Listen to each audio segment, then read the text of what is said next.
Sall Grover, welcome to the NatCon Australia podcast. Thank you so much for having me.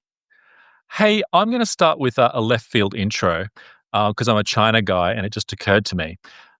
In the 5th century BC, an elderly philosopher wandered China advising governments in a society that was falling apart. In one of his most famous passages recorded in something called the Analects, Confucius was asked, if you had the authority, what's the first and most important thing you would do to fix society? He replied, make sure words are used correctly. For if words are not correct, language is not in accordance with the truth of things. If language is not in accordance with the truth of things, then the state cannot be properly administered and chaos will result.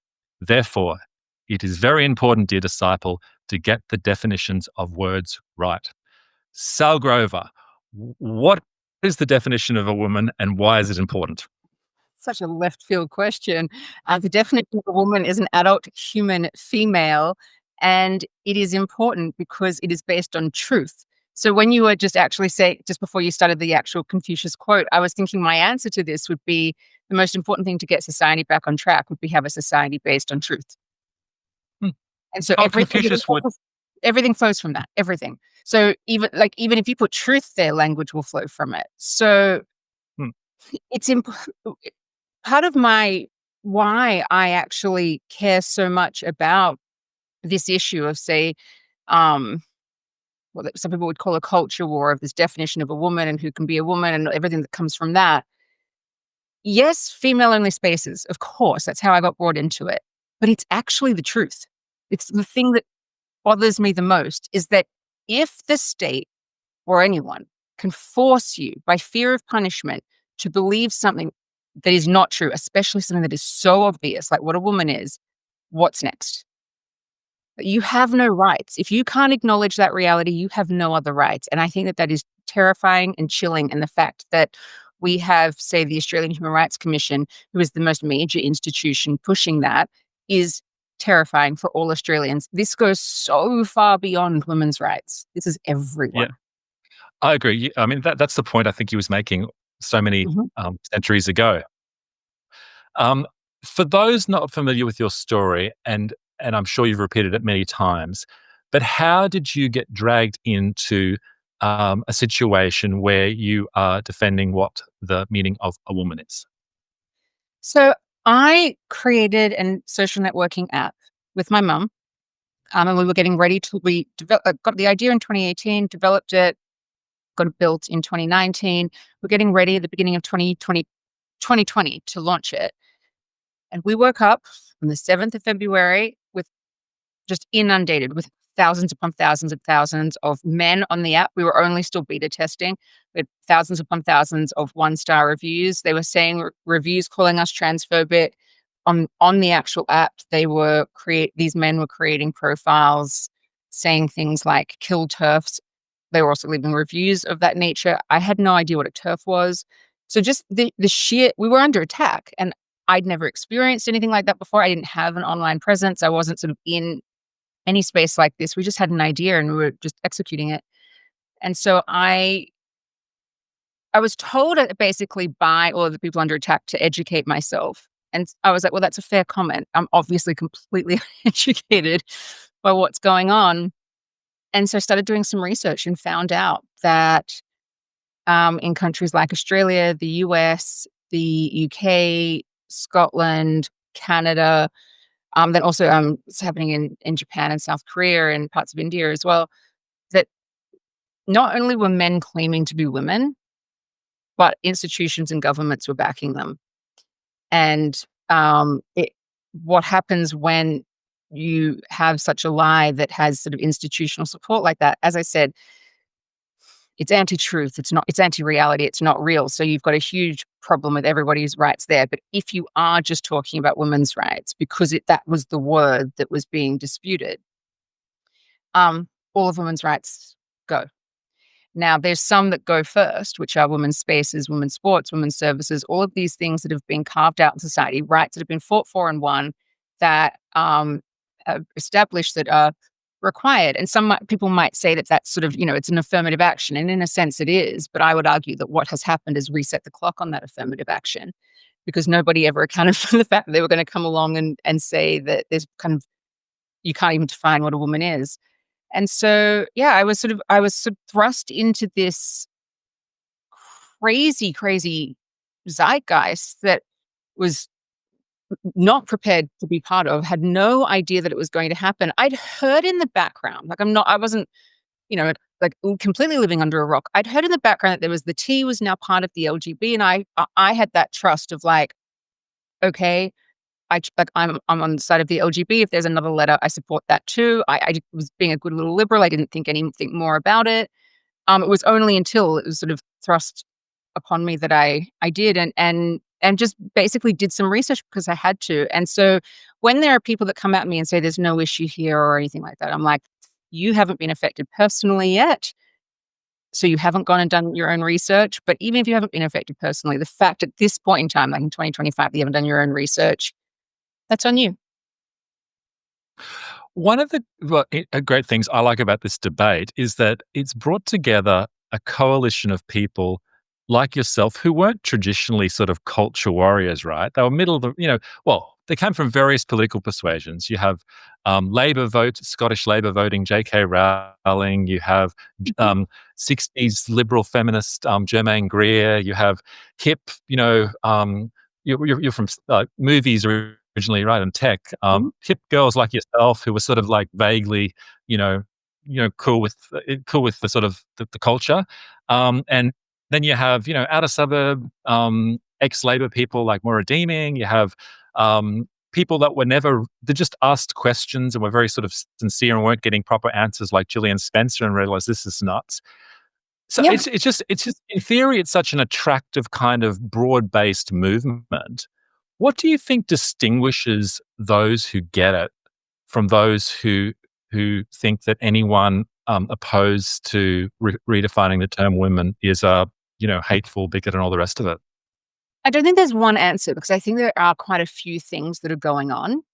So you have let's just first of all look at the people who are all in on it. Even there, you've got tiers of people in the sense that you've got the people at the very top who are pushing it, whether that's in politics, whether it's in high-powered institutions. Then you've got the media. Then the next level you've got are like teachers or medical professionals, people like that.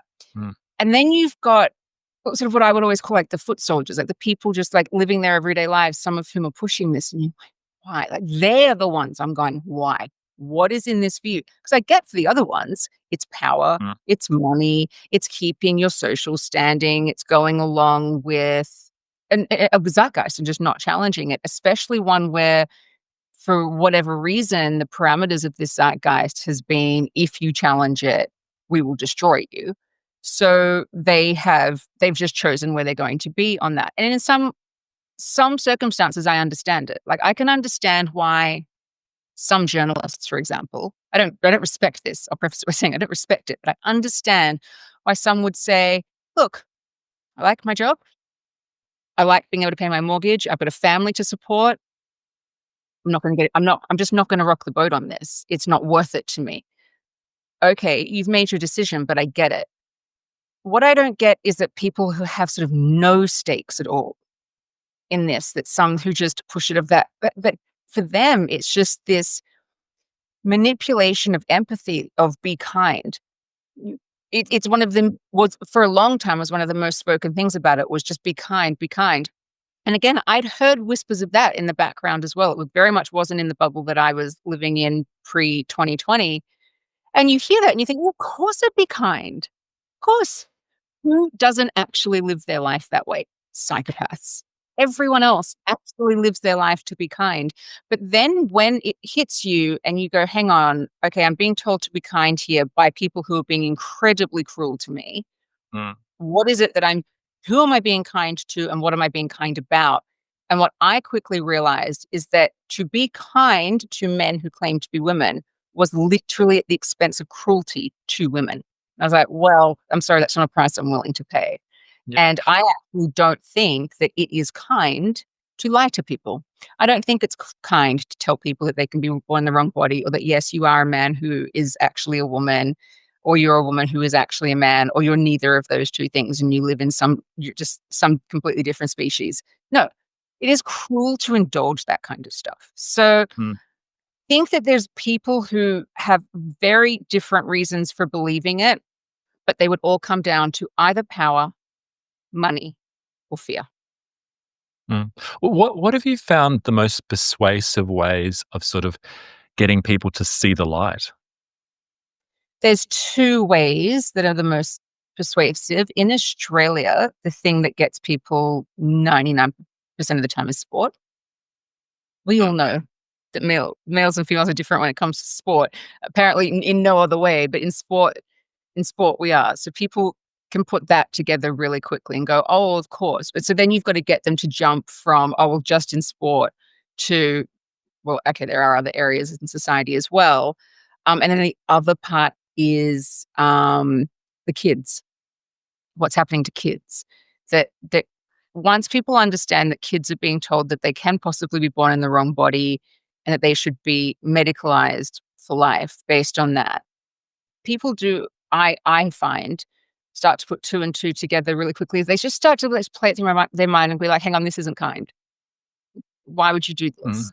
So, like, and one of the things that I've learned, and I do agree with this to a point, is that the women's rights part of it comes quite late. I agree with that in the sense that I think this issue is bigger than women's rights, although women's rights is a very important part of it. But I think it sells the enormity of the issue short to say it's just this demographic of people. I mean, this is the bedrock of society that we're fighting for here. This is truth, it's reality, it's freedom of speech, belief, and association.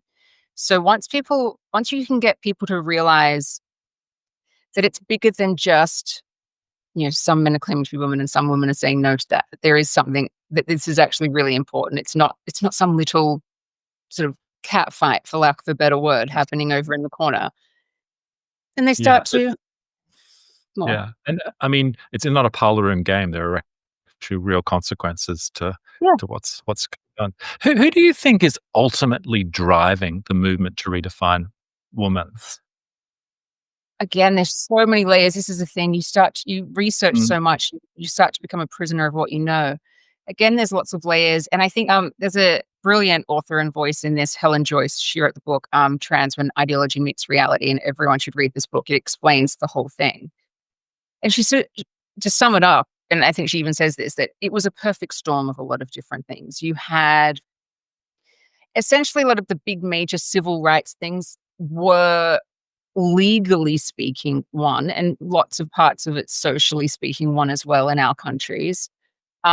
We say, for example, we got the gay marriage was legalized. Like there were equal rights now, and then so suddenly you had a lot of organizations devoted to that didn't have anything to do. So what were they going to do next?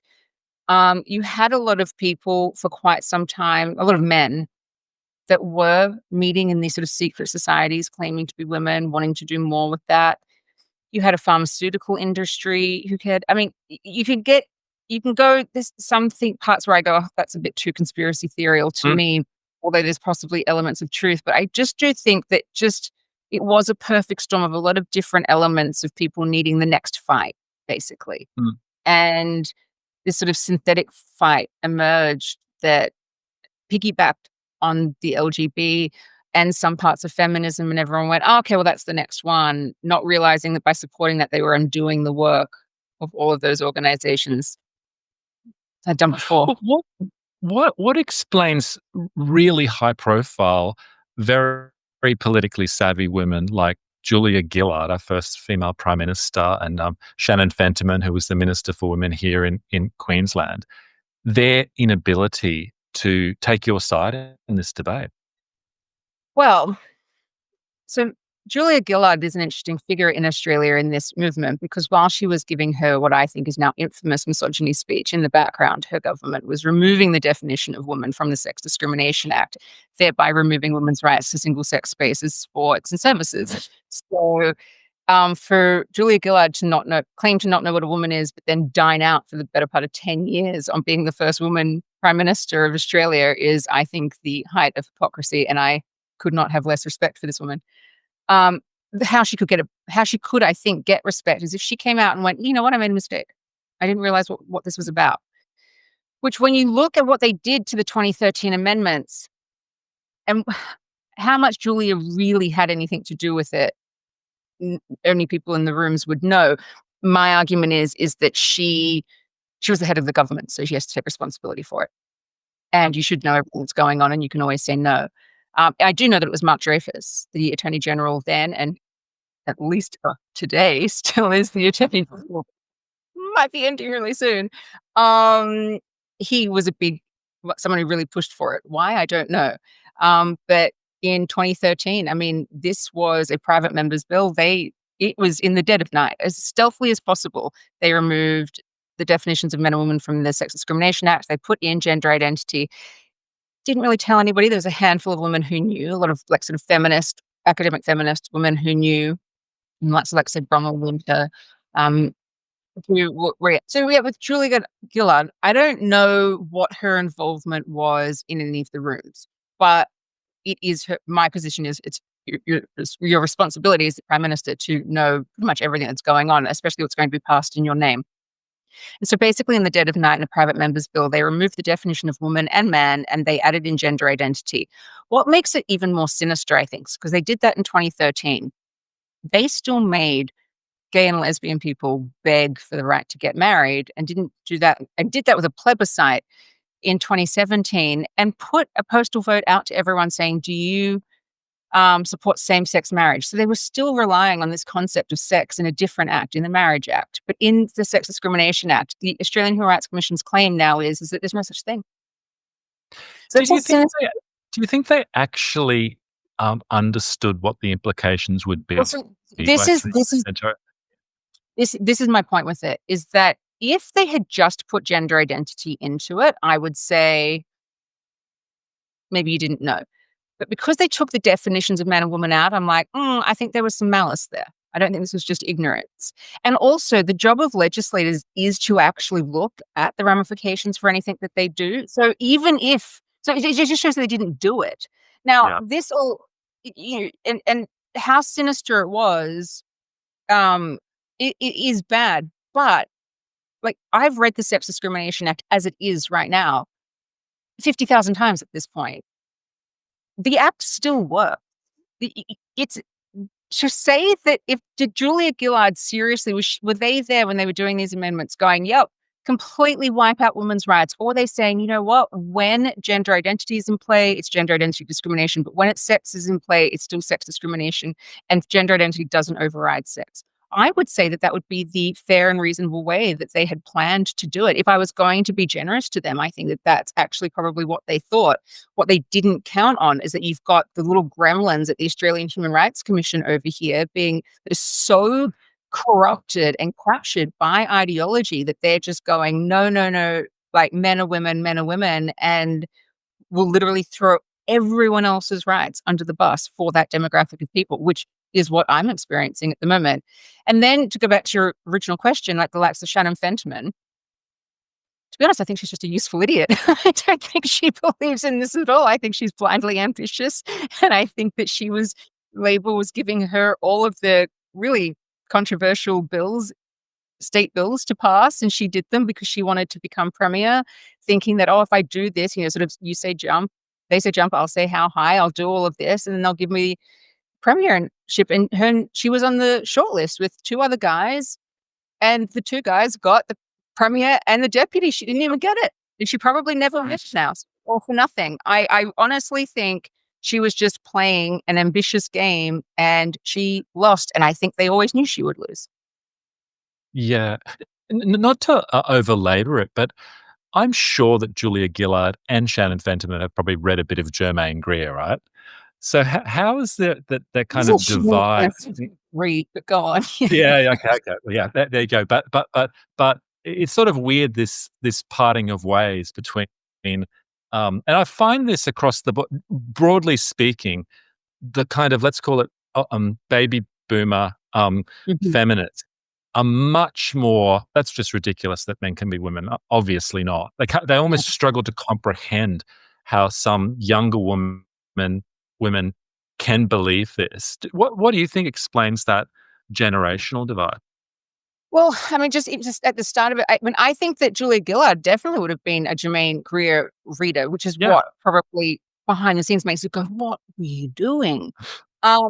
Also, my assumption would be, do I think Julia regrets this now? Yeah, I do. I watched a clip of her recently, where she was actually asked last year, what a woman is in just a town hall sort of thing that she was doing in a I saw public that too. speaking Yeah. event. Yeah, she stumbles through it, and then she's trying to avoid answering, and she's saying, "I live half my time in the UK and half my time in Australia," and I found that really interesting because I was like, "Well, you now live half your time in a country that has established that a woman is an adult human female, and the other half in a country that has not yet reestablished that because of you." And so I think that now that she's seen how this is all played out, I have no doubt she's completely aware of it and regretful. And I would have a lot of respect for her if she actually came out and said, "Look, absolutely made a huge mistake. I'll help you," or get It on would board. I be would very it would be very big news, and it would move the culture a lot if she did that, right? Because she Yeah. would have the natural people who are her fans and would go like, "Okay, if she's saying it, then it gives me permission to do that, to also say the Yeah, same." I think so because I think that we all know politicians make mistakes, and we all do actually know that politicians are human beings. One of the things that I think bothers a lot of people is that politicians rarely actually apologize and go, "Look, I really messed up on that." Which it would be really nice if that became something normal. If she actually let that and went like, "Look, this was not how it was sold to me. I am so sorry. Look, let's get this back on track." I would actually have all the respect in the world for her for doing that because I don't think that someone like Julia Gillard, who is from that era of women, that Germaine Greer era of women, whether she read her in full or just sort of skimmed it a few times, but very much was that first generation that could really go out there into the workforce, and kind of there was nothing stopping them, so to speak. So then sort of, some of us take for granted, but it really, it's quite, remarkable what the women before her did to be able to get her to that point, and that her whole career sort of culminated on being the first woman prime minister, and this was her achievement to then, during that time, take the definition of woman away. My one conspiracy sort of thing is I just go like, was that convenient to have the woman do it so that it could seem like it was this intra-woman fight, that it wasn't about something bigger, it's just women fighting amongst themselves, or have a woman do it so we can blame the woman. Like, I just feel it's a bit too convenient, not to alleviate her responsibility of it, but you just go like, there's so many You've had a lot of time to, think about this, Sal, so you're allowed to go down a few rabbit holes, 'cause, I've thought about it more than most. O on the other side of politics, we just had an Australian election here, the Liberals lost, um, dramatically, and the leader, Peter Dutton, was asked during the election campaign, "What is a woman?" He fubbed it, said it wasn't important, which obviously would have been infuriating for someone like you and many others. And Yeah. you wrote and said, "Look, um, this is crazy. You're going to lose women voters because of it."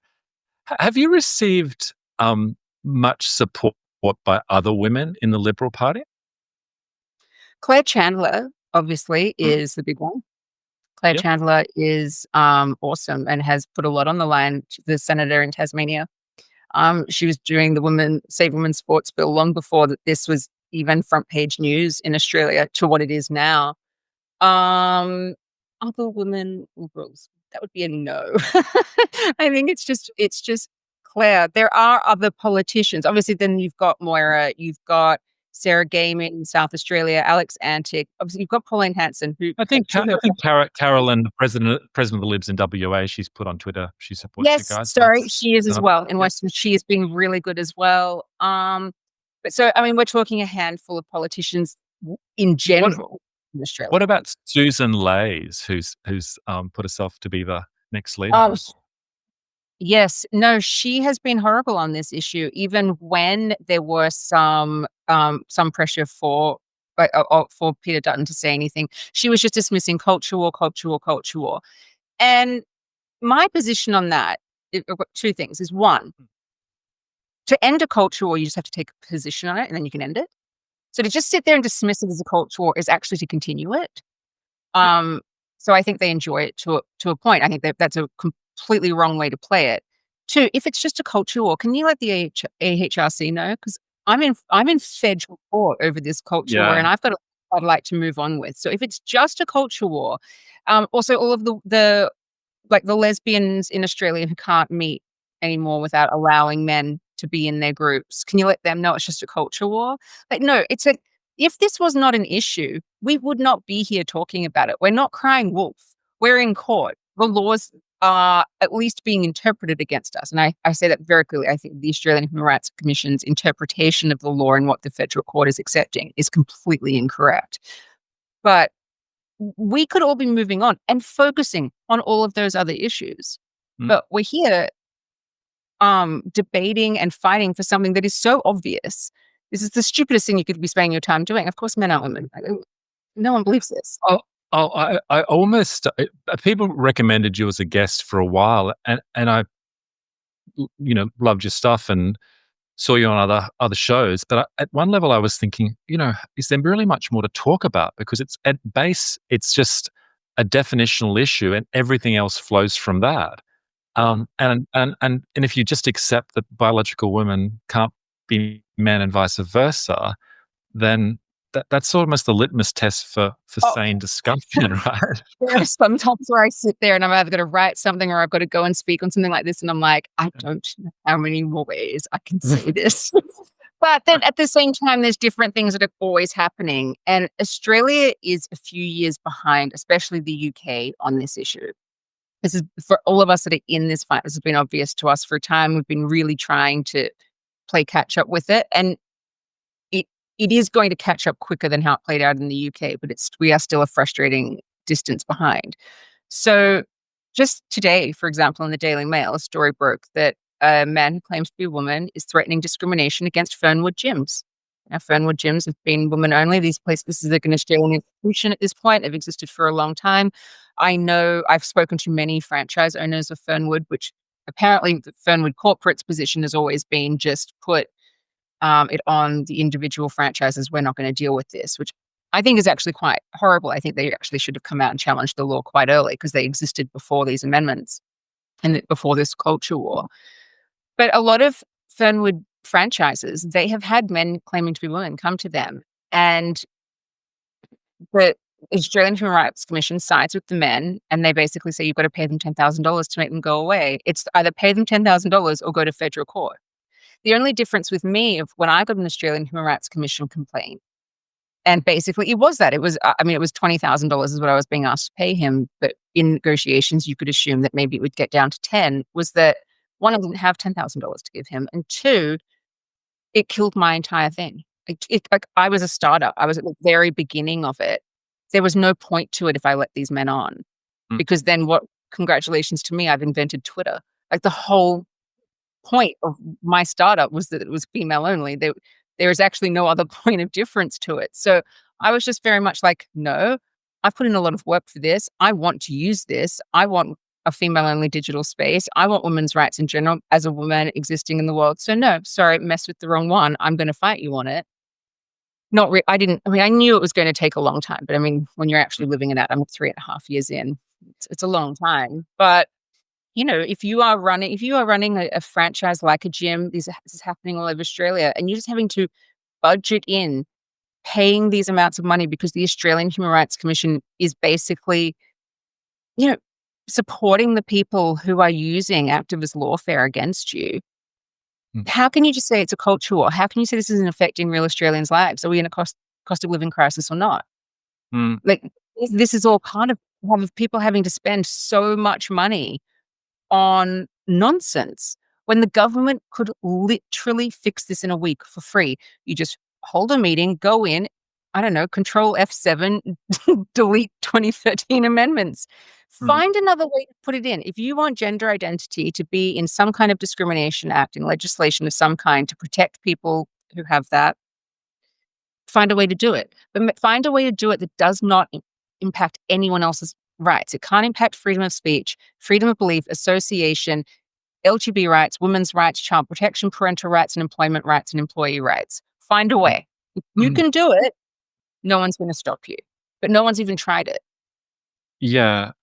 Uh, um, it you shouldn't have to, um, resort to or get involved in litigation. You didn't actually want to get involved in litigation, but to be successful in litigation in order to change the law. So changing it ultimately should require a political solution. But the Liberal parties, can't work out what a woman is. The Labor Party doesn't want to change its view on what a woman can be. And then you've got like the fringe parties, like the Pauline Hanson types, who are, probably making the right points, but in a way it's not great because there's a sort of middle, the inner city or like well-heeled types don't really want to hear it from her, or they think must not be an argument. So it's sort of it has to be the major political parties that bring the gravitas to the issue and make the change, right? Well, yeah, it's not going to be Labor because they did this, unless they Mm. do. Albanese does decide to admit that his party did something wrong. So then you Yeah. go, well, it's going to have to be the Liberal Party, which they had such an open goal there because their open goal was obviously not just this particular thing. It was sort of DEI, all that thing that was affecting people's everyday lives. They could have just gone in, didn't have to center their campaign around it, could have just said, this is what's going on. We're completely aware of it. This is what we're going to do when we get in, moving on to all the other issues. That's it. Exactly. Just state the issue, state the plan, and then move on.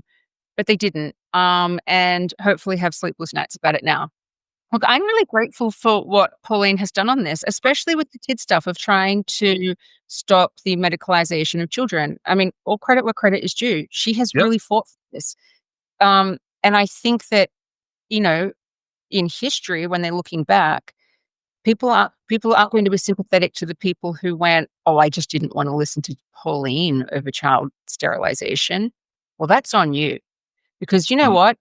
Anyone mentions that children are being sterilized, you listen and you go and find out if what they're saying is true. And if they are, you thank them for letting you know that it's happening and you do something about it. You don't go, oh, not you. I don't want to know from you. You're not cool. Well, you know what? I I don't care what your opinion is on whoever is saying it. It's the issue. It's like, you know, with Trump. Trump has done a lot for this to break the zeitgeist in the US. Do some people then go, oh, Mm. now it's Trump in politics? Yeah, but they're wrong. I mean, what a woman is existed long before Donald Trump was even born. He- He's just he's everything gets tainted with the Trump brush, but he's nothing if not able to spot a winning issue, right? Or a That's winning the thing. deal. Yeah. That's the thing. I don't even think like that Trump necessarily cares about women's rights. I don't care. He saw a political win and he took it. That's actually being a good politician. Mm. Peter Yeah. Douglas should have seen a political win and taken it. Now, Pauline effectively has done that. And Mm. you could argue, has she then, by doing that, taken away the Liberal Party's ability to hold That's this? all like political game. I just think that again, all credit to her, she's right on the issue as is Trump, but it's just like it needs the main political parties to Yeah. change their In I mind mean, on it. Otherwise, in the yeah, in the UK, for example, they really never had it. I mean, it was the yeah, courts that dealt with it in the UK. yeah, And now, because they all of the bad stuff happened under the Conservative government in the UK, and now Labour is in. So it's sort of the other way around for them. yeah. Now Labour is in because the left had control of the institutions, and that's how it happened. So all the women used the courts. They won in courts. They've just had the biggest win in the UK Supreme Court. Mm. And now you've got politicians catching up to that. So Yeah. while it should be that the politicians should be listening to constituents every day, they're not. So you have to then go and get the courts. And one of the things that's really difficult with this issue is because it has that fear built in of like, if you speak out against this, you could lose your job or we'll punish you. So there's a lot of people that just support, like, say, the women who speak up or anyone who speaks up, they support from very much from behind the scenes. And so we can't go and sort of get those big rallies because people don't want to lose their job on Monday morning. And I get it. Yeah, yeah. It's weird at the moment. Sometimes the UK is ahead of us on issues, and sometimes they're behind, for better or worse. At the moment, there's definitely more change in this area in the UK than there is in Australia on Cass review and puberty blockers and the definition of women and all the rest of it. So hopefully the waves from there eventually rock up against our shores. But I'm not sure. Have you received any support? Because you're a presentable professional person, right?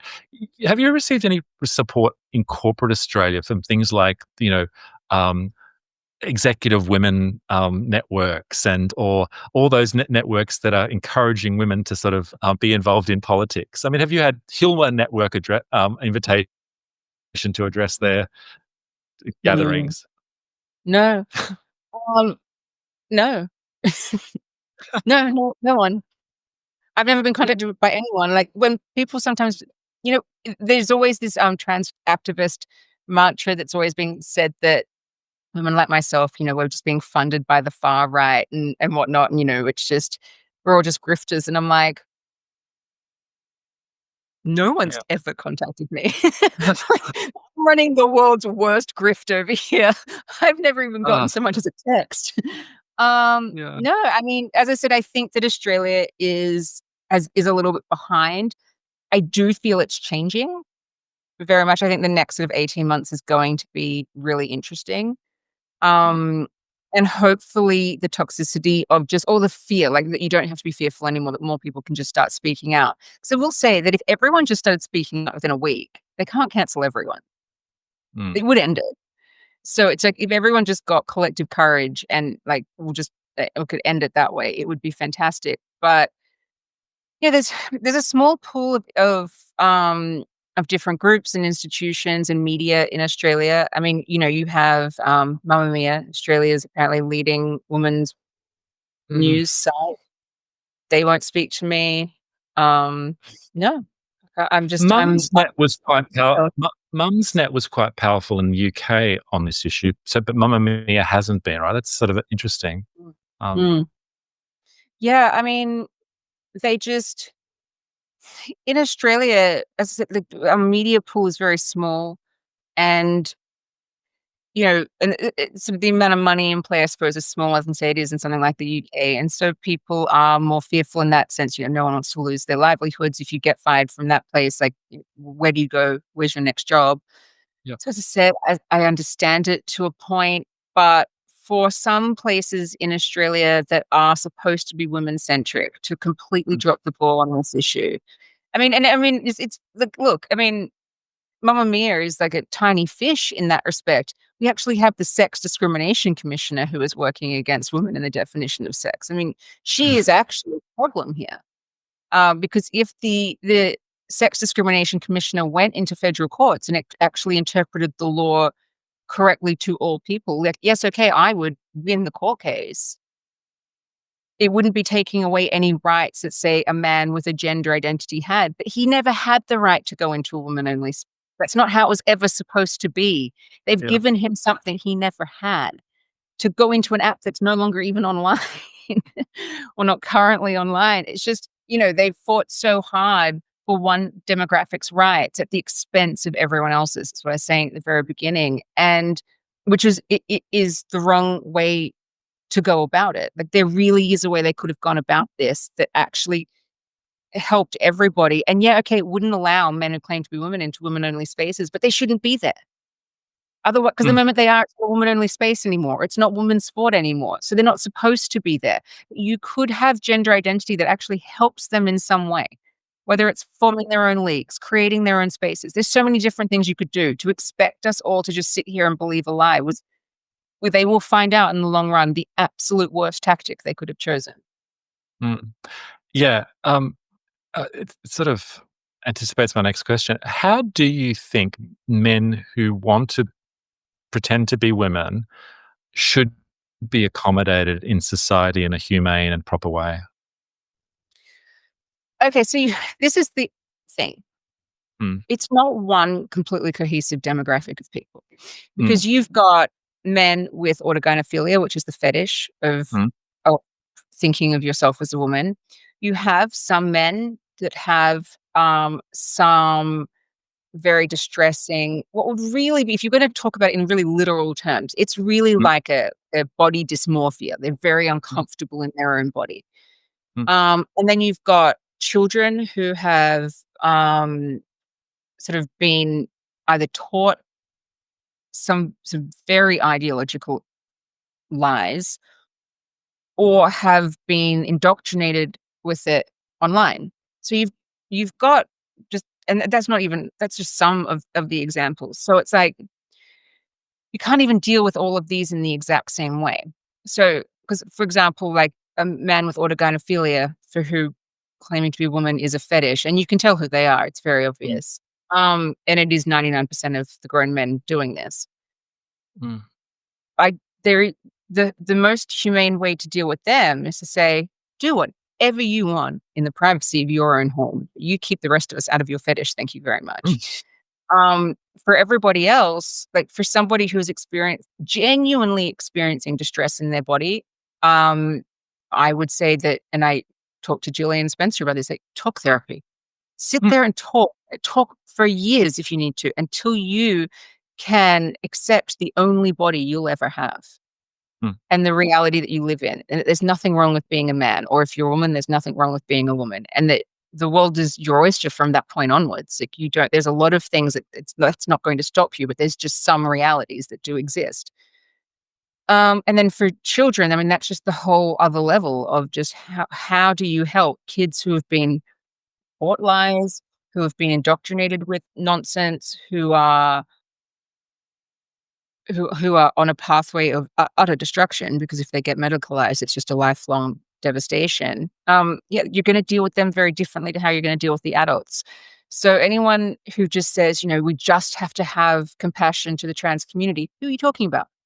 Who are you talking about? Because it's not a clear demographic of people, and quite ironically, it's divided by sex.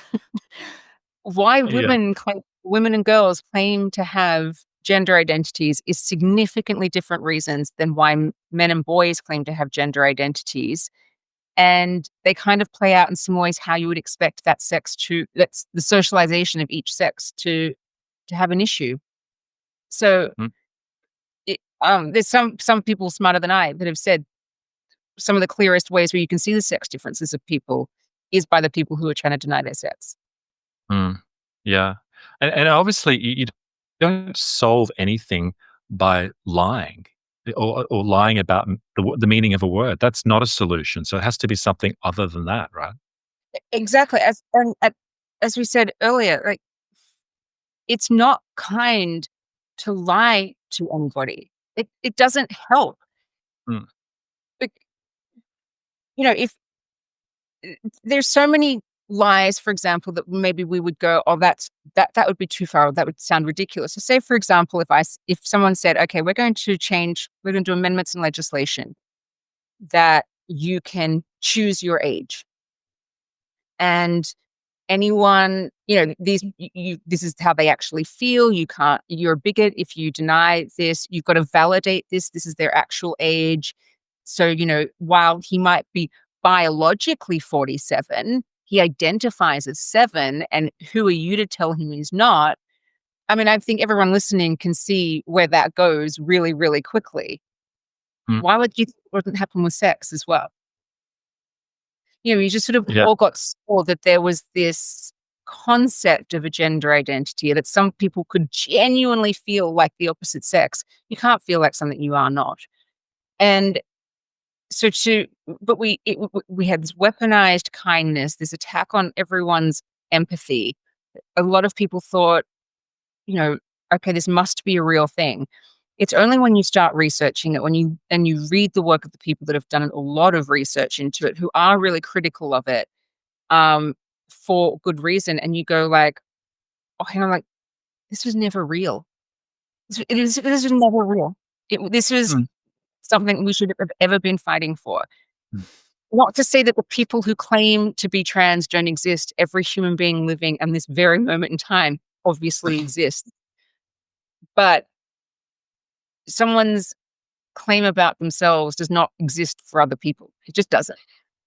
yeah. And No. in this zeitgeist, we've all had to we've been expected to accept these bizarre claims, and we shouldn't have, and it's been discrimination against everybody else, essentially.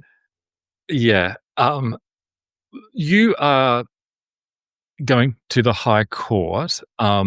How does this play out? If you win, what likely happens? And if you lose, what likely happens?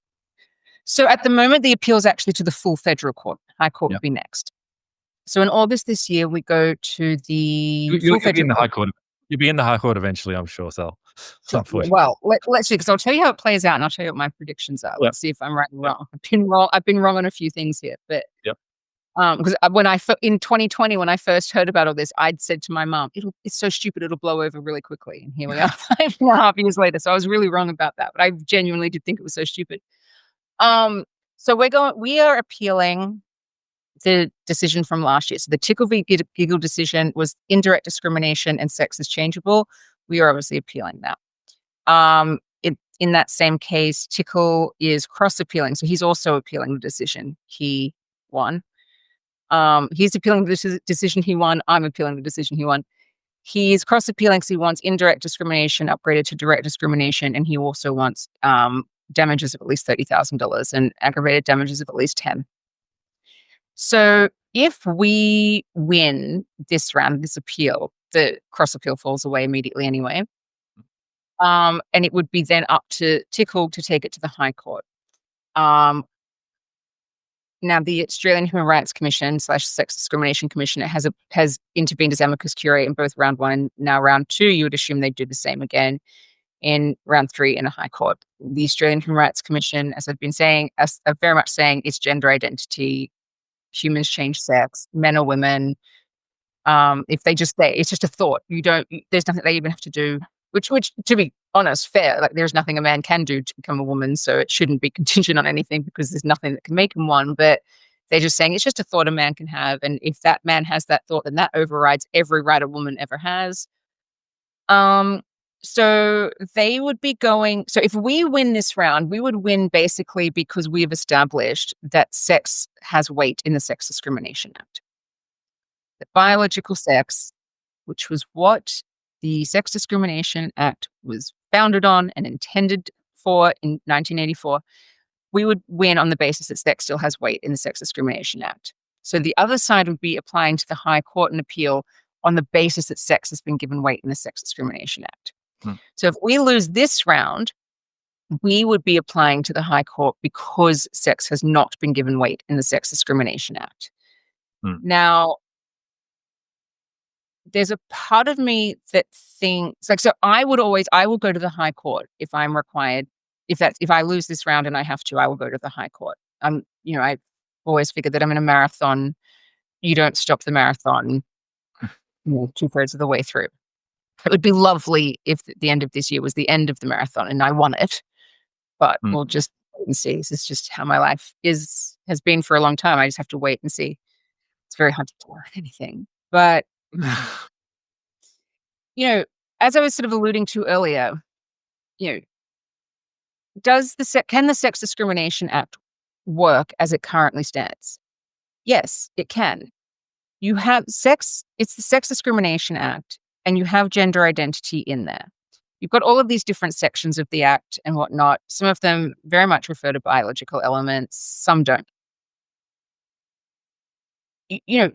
We'd have to believe that the Labor government in 2013 actually intended to completely destroy, that was the intention, to completely destroy women's rights and the concept of sex in any sort of, the reality of sex in any legal way, that it became this legal concept, not a biological one, that this was their intention. While it would be very easy for me to sit here and be like, oh yes, they were that malicious and that's definitely what they were doing. No, I don't actually think they were. I think it's concerning that they took the men and women out, but there's a chance that there's someone else that was more malicious and they just didn't realize what they were doing and they just didn't do the work they were supposed to do. So it could have been crazy ignorance, but the Sex Discrimination Act right now could work in just the sense that, of course, if it's a female-only space, it's female-only. There's nothing you can do as a male to come into that space because your sex is not female. You might have changed your identity documents to say something. It doesn't change your sex. Mm. So if that's how it was going to play, if that's how the law was going to play out for a while, and that you would just have protections for people on the basis of a gender identity. Now, keep in mind, I don't believe in gender identity. I don't think this is a real thing. Were you trying to make the legislation work and get a I'm trying to result make it, which and I'm just trying to make the it work. alternative I'm trying to make it work in logically? general, make people see that, like, there's more than one way to win this. That Mm. it isn't just a, unless you repeal these amendments, there's no possible way that women can have Yeah. rights in this country. That's just simply not true. Mm. There are. It's just there. We should have them now. To be honest, we actually should have the rights now. The biggest institution that has worked against us is the Australian Human Rights Commission, because they have been interpreting the law accurately. You take their interpretation out of it, their incorrect interpretation out of it, Mm. and the law actually works. It's just that they are elevating gender identity into a completely different stratosphere to anything else. I mean, you only have to read their submissions into Tickle v. Giggle, like the first round, to see how absolutely insane they were. Like, there's one part where they literally saying a man's desire to be pregnant is sufficient for him to be considered a woman under the act. Like that, when I read that, when I was first reading this submission, I was like, open the whiskey bottle, just, I'm like, oh my God. What on earth am I reading here? This is Mm. just madness. But yeah, I mean, so just my ultimate point is that this legislation could work. It's just that if you go, there's no possible way that legislators wanted to take away all of women's rights as well. Yeah. If they did, that's a whole other level. So my argument, so while we do want the amendments repealed because the legislation worked for exactly who it was Mm. supposed to work for before them. And also, you technically don't need gender identity discrimination because, for example, if a man was wearing a dress and he was being discriminated against on that basis, that would actually be sex discrimination. You don't Mm. even need gender identity because it would be happening on the basis of his sex, Okay. that he was being going against a sex stereotype. So you don't even need it there. Well, The sex. you either win with an argument that the legislation works and you have a favorable interpretation where sex-based female rights are preserved, Yeah. or worst case scenario, you lose, and then there has to be a political kind of change to the law through the Yeah, law, I mean, right? yeah, then you're going to the High Court and you're arguing that there is an error in law because the High Court's an error in law's court. And the most a High Court can do, they can't repeal the amendments themselves. They can very strongly suggest legislators do it. And that does actually happen. Like, I think Mm. one of the sort of most recent cases of a High Court sort of miscarriage of justice was, remember there were the refugee sex offenders in detention, but they didn't have countries to go back to, and so the High Court ruled that they had to be let into Australia, and they Mhm. all reoffended within a week. And so legislators went, "We've got to fix this law." Like, there's something wrong with this law. I mean, so obviously different scenario, but Mm. the point being that while the High Court can't change the law themselves, they can strongly suggest in their decision, and then legislators go, "Oh, yeah, you're right." Yeah. Um, so yeah, I mean, Or the High Court could also say that the Parliament didn't have power to legislate for gender identity. It only had power to legislate for sex, and therefore that's that. part of And, that is part of our well, defense and now, mm, case, as it always has been. We've always been doing a constitutional challenge that mm, they didn't have the power to do this. yeah, They don't have the power, like, just on the most basic level, to just go in and effectively completely change the meaning of an act. Like, the Sex Discrimination Act is now against sex. It would be like if you had, um, what is, the RTA, like, the rental tenants authority or whatever it is, if it was like, "Oh, this is not about renters anymore, everybody. This is now about circus performers." You'd be like, "What? What are you yeah, talking no, about? great, How did you just completely change all of that?" It's yeah. it's the same thing of, like, you just completely changed an act of legislation to now be against the group that it was supposed to be for. No, you don't actually have that power to do that. Yeah, I mean, it is crazy because Australia has actually led the world in, a lot of advancements for women, first voting rights, first, Mhm. ability to stand in parliament, and all sorts of other Yeah. bells and whistles. So it would be quite disappointing if we were sort of the last people in the Anglo world to sort of finally get the message that a mistake has been made. But you never know. Hey, Well, I don't usually ask this question, but because I try to keep it at an hour. Because I sometimes think it's a bit of a soppy question that media types ask when they've got nothing better to ask. But it's been 3.5 years, and how are you doing, like, emotionally at this time? Do you have times where you, like, I don't know, bit yeah. risky? Well, Or what? yeah. It would be about 6 weeks ago now. I Mm, was the most stressed I had been in the whole time. I'd been existing in a state of stress for a really long time, and I was starting to get really, really overwhelmed. There's just mm, lots of stuff happening behind the scenes with it. Um, the cost for, just having this person coming after me for so much money. Um, and, I'm sitting there going like, what did I do wrong? And being really frustrated with politicians. And one day I was just laying on my bed and feeling completely overwhelmed.